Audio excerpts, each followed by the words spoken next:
Na'ima, da Allah ki alfarma guda ɗaya. Karki kusura ki faɗa Laila cewa na zo. Sannan karki faɗa mata halina da Allah. Idan ban faɗa wa Laila ba, wata rana Allah zai tona maka asiri. Ba ki da wurin zama a gidan nan. Tashi jibka.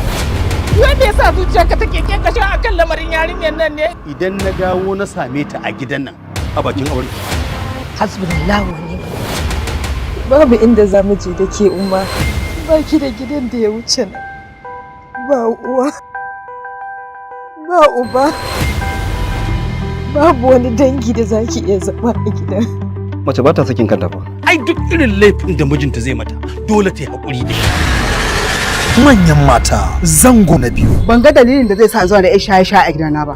Ki yi haƙuri na Ima don Allah. Ki nemi wani wurin ki je ki zauna. Shiri mai faɗakarwa, ilmantarwa da kuma nishaɗantarwa. Ni na Ima. Manyan mata zango na biyu. Na sanje a cikin daren nan. A gidan nan akwai ɗaki na shekara 50,000, akwai na wata 7,000. Na watan zan kama 7,000. Ba abin da ɗakin nan yake yi sai wari. Sai dai mutane su biya 200 su zo su aikata barnar da suke so. Manyan mata zango na biyu. Ku dubi rayuwar da kuka zaɓa wa kanku. Rayuwar shaye-shaye, rayuwar raba jikinku ga maza, wasu mazan ma da suke zuwa. A cikinsu akwai waɗanda suke da kanjamau, akwai waɗanda suke da ciwon hanta, wanda kuma za a iya samu ta hanyar zinace-zinace. Ina da ikon da zan kori kowace shegiya a cikin gidan. Wa billahi lazi idan baki kiyaye ni ba sai na luma miki kwalba a kai. To ai ba wajen ki muka zo ba, wajen yaran gidan muka zo. Hajiya, ki yi haƙuri, faɗi ki ƙara, don ni na fi ƙarfin hajiya. Kin ga haƙin rana, haji na 5, kuma rana kuwa babu adadi. A wance nake.